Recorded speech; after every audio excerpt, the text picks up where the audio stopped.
Tendance, mon ami, chaque soir en ouverture de Smart Bourse, Pauline Gratel est à nos côtés et vous apporte les infos clés du jour sur les marchés. Bonsoir Pauline. Bonsoir. Tous les regards sont donc braqués vers le secteur technologique. Oui, parce que l'IA, ça coûte cher. Les investisseurs s'inquiètent de la rentabilité réelle et du coût massif des investissements liés à l'intelligence artificielle. Les annonces d'augmentation de prix chez Apple et Microsoft, justifiées par les envolées des coûts des composants, ravivent les doutes. Ainsi, les indices sont en repli. En Europe, le Stoxx 600 et l'Eurostoxx 50 cèdent 1% environ.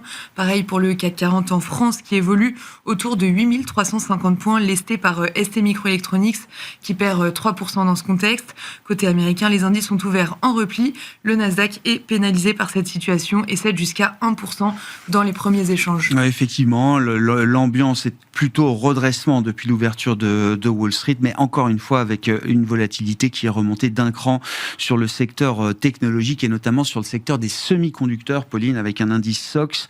Quand le Nasdaq est en train de revenir à l'équilibre, l'indice SOX, lui, perd encore 4,5 à 5% au moment où on se parle. Tout ça freine évidemment un peu l'enthousiasme. Oui, face à l'explosion des coûts de production, Apple officialise des augmentations immédiates de 15 à 25% sur ses Mac et iPad pour préserver ses marges.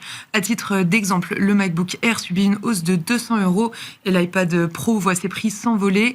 Apple a déclaré qu'il n'avait jamais vu les prix d'un composant augmenter autant et aussi rapidement. Apple affirme par ailleurs chercher d'autres leviers pour éviter de faire payer la facture à ses clients. D'autres réactions se sont enchaînées. Juste après Apple, Microsoft augmente à son tour le prix de ses Xbox, victimes de la même crise des composants. Apple avait cédé 6% hier et ouvre à l'équilibre.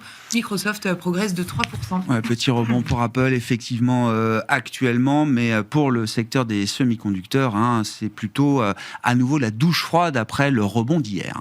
Oui, c'était grâce aux résultats de Micron, porté par la frénésie des data centers. Le géant des semi-conducteurs a vu son titre rebondir de 16% suite à des performances financières bien plus élevées qu'attendues. Aujourd'hui, à Wall Street, le titre cède une partie de ses gains sous la pression d'un climat sectoriel devenu plus lourd, comme on le disait. Un mot rapide aussi de SpaceX. Le souffle retombe un peu après 2 semaines de cotation. Une IPO record marquée par une envolée de 70%.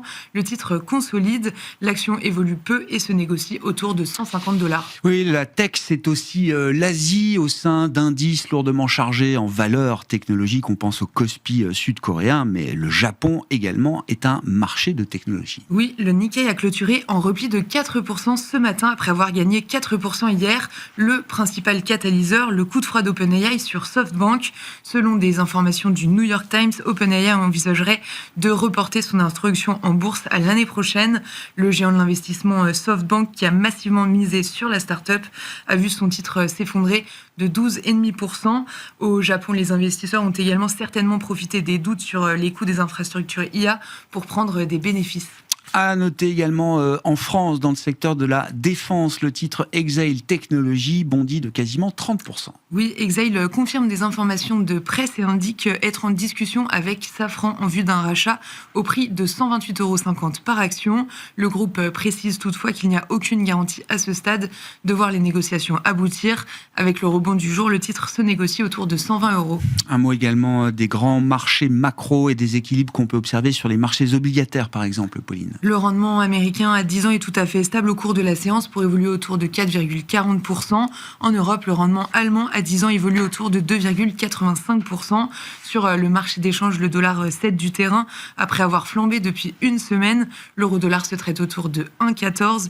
Enfin, du côté du pétrole, le baril de Brent est en repli de près de 3%, légèrement au-delà de 70$. Et le WTI américain évolue autour de 70$ le baril. Quels seront les temps forts qui marqueront la semaine prochaine sur les marchés, Pauline? On attend l'inflation de plusieurs pays de la zone euro en première lecture pour le mois de juin tout au long de la semaine et l'inflation de l'ensemble de la zone mercredi. On regardera également la croissance britannique du premier trimestre en seconde lecture et les PMI manufacturiers et services de la zone euro, par exemple, pour le mois de juin. Côté américain, ce sera la semaine de l'emploi du mois de juin.